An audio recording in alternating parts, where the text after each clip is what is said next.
T20 series में भी Australia को व्हाइट वॉश करेंगे। मोहम्मद रिजवान का ड्रेसिंग रूम में खिलाड़ियों से खिताब।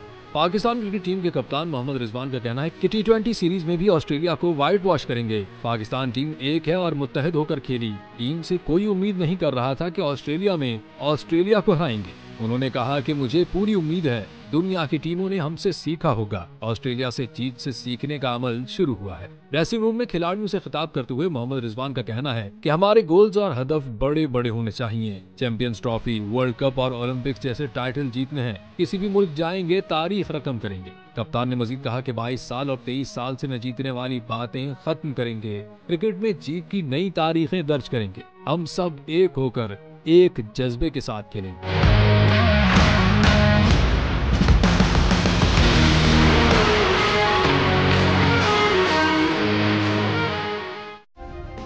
सब्सक्राइब करें और बेल दबाएं ताकि कोई खबर रह न जाए।